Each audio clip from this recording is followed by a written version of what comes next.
सोम शिखर जी। जय जगन्नाथ। राधे राधे महाराज जी। महाराज जी, पहले युगों में भक्तों को भी एवं कंस जैसे असुरों को भी बाहरी दिव्य आकाशवाणी होती थी, परंतु कलयुग में हम वर्षों से राधा राधा जप रहे हैं, कोई बाहरी दिव्य आकाशवाणी महाराज जी हो नहीं रही। यहाँ युग धर्म का प्रभाव है। नहीं, आपकी बात हम मानते हैं, युग धर्म का प्रभाव होता है। कलयुग में बड़ी मलिनता है।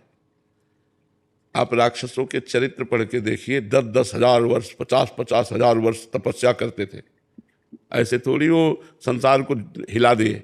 और तब हिरण्यकश्यप ने इतनी तपस्या की कि शरीर ही नहीं रह गया था, हड्डी हड्डी।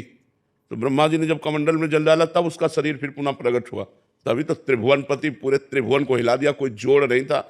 ऐसे वरदान मांगे कि केवल सिर्फ भगवान ही मार सकते थे, दूसरा कोई उपाय नहीं। भगवान ने फिर नरसिंह रूप रख करके। तो पहले क्या था कि बड़ा पवित्र वातावरण था, तो राक्षस भी पवित्रता से तपस्या करते थे। और अब तो देखो, अधिकतर संध्या नहीं करते, बंधन नहीं करते, शराब पीना और यहाँ तक कि मांस खाना, ये सब बातें आ रही समाज में कि नहीं आ रही। बड़ा समय विचित्र है। कुछ ऐसे जन हैं अभी जो अपने आप को बचाए हुए हैं। कलयुग का एक प्रवाह, पहले युगों का क्या प्रवाह कि राक्षस भी तपस्या करते थे, लेकिन कलयुग का प्रवाह जो तपस्वी कुलों में उत्पन्न हुए वो भी राक्षसी आचरण करने लगे, गलत आचरण। तो युग धर्म का प्रभाव तो पड़ता ही है। तो आकाशवाणी तो दिव्य होती है ना, जब तक दिव्य नहीं होगा तब तक वो दिव्य वाणी को सुन नहीं सकता। दिव्य नेत्र नहीं होंगे तो दिव्य दर्शन नहीं हो सकते। देखो, आज जो बड़े बड़े योगियों में भी नहीं है, वो राक्षसों में होता था। बहुत रूप धारण कर लेना, मतलब 1000 रूप धारण कर लिए तो 1000 रावण दिखाई दे रहे हैं। भगवान राम के सामने माया चलाई उसने। दूर की बात सुन लेना, ध्यानस्थ होकर के बात जान लेना, बड़ी बड़ी तपस्याएं, बड़े बड़े योग साधन, युग धर्म का प्रभाव कि दैत्य लोग भी करते थे। और आज सुनते हो क्या कि किसी को भ्रष्ट करने के लिए अप्सरा आई तो हिया मानुषिक माया से ही नहीं बच पाते, तो आसुरी माया या दैवी माया की तो बात जाने दो। तो कलयुग है बच्चा, यहाँ तो यही भ्रष्ट हो जाते हैं, तो देव अप्सरा का है। तो बहुत सी बातें हैं जो युग धर्म में ढक जाती हैं। जैसे जो पवित्र वृक्ष हैं, जो पवित्र फल देने वाले, रसमय फल देने वाले स्वाभाविक वृक्ष हैं, वो अंतर्ध्यान होते जा रहे हैं। देखो, एक एक गाड़ी आम, बड़े बड़े वृक्ष होते, वो वृक्ष ही गायब हो गए। और वो नकली चले, इतने इतने हैं, इतने इतने बड़े आम लगे हुए हैं। और पहले बड़े बड़े वृक्ष, छोटे छोटे आम। तो युग धर्म का प्रभाव देखो बढ़ता चला जाए। हमने गंगा जी का भरपेट जल पी करके गुजारा किया है। यमुना जी का जल जब वृंदावन आए थे तो कमंडल से भरकर पीते थे। अब आज आप आचमन करने में सकुचाओगे। युग धर्म का प्रभाव देखो, हमारी पवित्र नदियां जिनका जल पी करके हम गुजारा करते थे, आज हम आचमन नहीं कर सकते। तो ये युग धर्म का प्रभाव देखो कि पहले जैसे वृंदावन में आज के मान लो 25, 26, 30 वर्ष पहले जगह जगह प्याऊ लगे हुए थे, लोग श्रद्धा से पानी पिलाते थे। अच्छा, कुआं हैंडपैप व्यवस्था थी। अब आज आप वृंदावन में परिक्रमा लगाए, अगर प्यास लगी तो 20 रुपया की एक बोतल लीजिए, प्यास बुझाइए, आपको पानी। बहुत बड़ा परिवर्तन युग धर्म का होता चला जा रहा है। अच्छा, अभी तो 5-6 हजार वर्ष हुए हैं और 4,32,000 वर्ष कलयुग की आयु है। देखो, पिता से पुत्र और पुत्री सुरक्षित रहते हैं। कलयुग का कुछ प्रभाव ऐसा आ गया है कि पिता के द्वारा ही अपने बच्चों का शोषण होने लगा। पिता के द्वारा ही अपने बच्चों का शोषण, युग धर्म का प्रभाव देखो। नहीं, माता पिता से ज्यादा सुरक्षित बच्चे कहां रह सकते हैं। अभी ज्यादा नहीं है, ये अदा कदा, लेकिन जब भयंकर कलयुग आएगा तो ज्यादा हो जाएगा। फिर यदा कदा नहीं रहे। लिखा है, पहले से लिखा है, कलिकाल विहाल के मनुजा, नहीं मानत को अनुजा तनुजा। अनुजा माने बहन, तनुजा माने बेटी। बहन बेटी का भेद नहीं रह जाएगा, पशुता। ऐसा समय आएगा। तो युग तो बहुत मलिनता फैलाने वाला है। इसमें अगर भगवान का नाम जप किया जाए और भगवान का नाम कीर्तन किया जाए, भगवान की कथा सुनी जाए, तो पवित्रता बनी रह सकती। नहीं तो बहुत मलिन है, बहुत मलिन है। महाराज जी, कभी कभी मन में ये आता है खुद से कि ये गलत कर रहा हूँ या ये सही कर रहा हूँ मैं, तो क्या यही चीज जो मन में अपने आप आ रही है, यही आकाशवाणी है आज के? नहीं, आकाशवाणी है ऐसे तो, ये तो मनवाणी है। ये आकाशवाणी थोड़ी, आकाशवाणी दिव्य होती है। और आकाशवाणी जो होती है वो विशिष्ट और परम सत्य होती है। जैसे कंस के लिए आकाशवाणी हुई कि देवकी का 8वां पुत्र तेरा काल बनेगा। बाल पकड़कर उसी समय मारना चाह, क्या मार पाया? क्या एक एक पुत्र मारता गया, क्या उसको 8वें को मार पाया? क्या? तो आकाशवाणी जो होती है वो बहुत शुद्ध और सत्य और परम गंभीर वाणी होती है। तो ये अब आकाशवाणी सुनने के लिए हमारे अंदर दिव्यता होनी चाहिए ना, तो वो दिव्यता तो ऐसी है ही नहीं। जैसे ब्रह्मा जी समाधिस्थ हुए तब आकाशवाणी हुई कि इस समय इस बार मैं संपूर्ण अपने अंशों के साथ अवतार धारण कर रहा हूँ, जाओ तुम निर्विघ्न हो जाओ, पृथ्वी से कह दो वो भय रहित हो जाए, मैं स्वयं अवतार धारण कर रहा हूँ। भगवान की वाणी आकाशवाणी हुई, ब्रह्मा जी ने सुना, सबको बताया कि आप धैर्य धारण करो, भगवान का अवतार होने वाला है, श्री कृष्ण अवतार। तो भगवान की जो आकाशवाणी कई तरह की होती है, एक देववाणी, एक ऋषिवाणी, एक विधाता की वाणी और एक ब्रह्मवाणी, भगवत वाणी। तो अलग अलग आकाशवाणी का स्तर है। अब जैसे देववाणी को तो सुन लिया कंस ने, देववाणी ही थी, विधान के अनुसार वो वाणी हो रही थी, लेकिन भगवत वाणी नहीं सुन पाएगा। भगवत वाणी जब ब्रह्मा जी को सुनना हुआ तो समाधिस्थ हुए, सबको नहीं सुनाई दी। वो जब समाधि में पहुंचे तब सीधे ब्रह्मवाणी सुनाई दी, मैं अवतार लेने जा रहा हूं, तो अवतार भगवान ने लिया।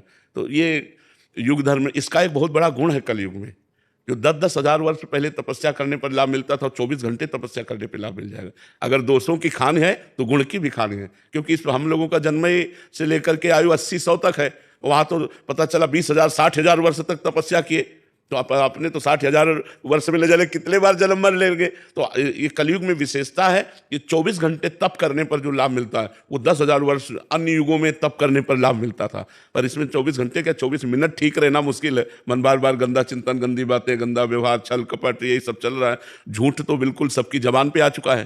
देखो कलयुग का प्रभाव। पहले युगों में था कि सत्य के लिए प्राण दे देते थे, प्राण जाए पर वचन न जाए। अगर वचन दे दिया तुमसे तो अपने प्राण भले चले जाए, लेकिन वचन। और यहाँ सत्य का बोलने का महत्व ही नहीं रह गया। झूठ तो मतलब हमें लगता है कि कुछ ही % ऐसे होंगे जो थोड़ा बोलने में सत्य का प्रयोग करते हैं, झूठ से बचते हैं। नहीं, लगभग झूठ तो चल पड़ा है। नहीं चल पड़ा, झूठ तो बिल्कुल मतलब लगभग चल पड़ा है। हेलो हेलो, कहाँ हो, हम मिलना चाहते हैं। इस समय तो आगरे में है, अब इस समय तो नहीं, बगल वाली गली में खड़े तो ये मतलब झूठ तो एकदम ऐसे ही चल पड़ा है। और झूठे ही लेना, झूठे ही देना, झूठे भोजन, झूठ चबेना, कलयुग का देखो। और सत्य नहीं, असत्य सम पातक पुंजा।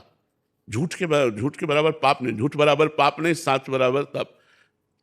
और जाके हृदय साच चिता के हृदय आप।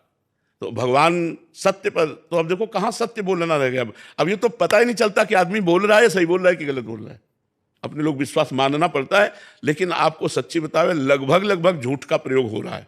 हर जगह झूठ का प्रयोग हो रहा है, असत्य का प्रयोग हो रहा है। सत्य मिलना बड़ा कठिन। तो युग धर्म का प्रभाव होता है। और भगवान सच्चिदानंद है, सत्य नारायण है। उनको प्राप्ति करने के लिए सत्य आचरण, सत्य वचन, सत्य चिंतन, तब भगवान की प्राप्ति होती है। युग धर्म का तो प्रभाव होते हैं।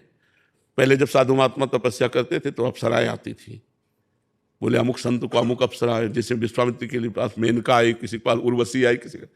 कलयुग में तो नहीं सुन रहे, जरूरत है नहीं युग धर्म का ऐसा प्रभाव हो गया है कि इतनी मलिन बुद्धि हो गई है कि उस कोटि की ऊंचाई पर पहुंच ही नहीं पा रहे। जिस कोटि पर ऊंचाई पर पहुंचना है तो उस कोटि की ऊंचाई पर वो प्रश्न आता है। तो बहुत बस ऐसे, इसीलिए हम कहते हैं राधा राधा रटो, नाम जप करके कलयुग केवल नाम आधारा, सुमिर सुमिर नर उतरहि पारा। भगवान का नाम ही महामंगल में है, जो कल्याण कर देगा, जो परम लाभ प्रदान कर देगा। बहुत विचित्र है कलयुग का, बहुत विचित्र स्वरूप है। ये तो भगवान की कृपा कहो कि नहीं, कलयुग ने ऐसा मिटिया मेट, मतलब हर, अब तुम्हें शास्त्र पढ़ने का समय नहीं है, शास्त्रों में विश्वास नहीं है, संतों पे श्रद्धा नहीं है, तो तुम्हें बचाएगा कौन, तुम्हें डांटेगा कौन, तुम्हें सुधारेगा कौन? संत वचन ही तो है, गुरु वचन ही तो है, शास्त्र वचन ही तो है जो हमें सुधार सकते हैं आध्यात्मिक। अब इन्हीं पर श्रद्धा नहीं। कलयुग का बड़ा विचित्र, ये तो कौन सी हवा चली है जो इतने मतलब जन समुदाय, नवयुवक जन भगवत मार्ग की तरफ, अध्यात्म की तरफ कदम बढ़ा रहे हैं। हम तो प्रणाम कर रहे हैं, भगवान की बड़ी कृपा हम मानते हैं कि आज हमारा समाज जो है कदम बढ़ा रहा है। नहीं तो देखो 9-9 बजे उठने वाले और सुबह से भीड़ लगी रहती है। सब नौजवान माता बहनें सब कम से कम सुबह उठना तो सीख गए। नहीं तो 9-9 बजे तक लोग सोते हैं, 10-10 बजे तक सोते हैं, 4 बजे ब्रह्म। अच्छा, जो जुड़ेगा उसकी दिनचर्या बनेगी, उसके गंदे आचरण छूटेंगे, वो आध्यात्मिक बनेगा, तो हमारा समाज सुधरेगा। ये तो कभी भगवान की ऐसी कृपा हुई है कि हवा चली है। नहीं तो बहुत ही व्यसन में, छोटे छोटे बच्चे व्यसन में, व्यभिचार में, गंदी आदतों में। कलयुग का प्रभाव देखो, जहां 13-14 वर्ष के बच्चे को संसारिकता का ज्ञान नहीं होता था, गांव में हमने देखा है, कोई गलत आचरण की भावना ही नहीं थी। आज 12 वर्ष का बच्चा यहीं बैठ करके बोल रहा था कि हमारे ऐसे ऐसे। मोबाइल ने ट्रेंड कर दिया सबको। गंदी बातों में ट्रेंड कर दिया, गंदे दृश्य देख देख कर गंदी भावनाएं बन गई। तो ये तो कहो भगवान की कृपा है कि संतों के वाक्यों पर श्रद्धा फिर प्रकट हो गई।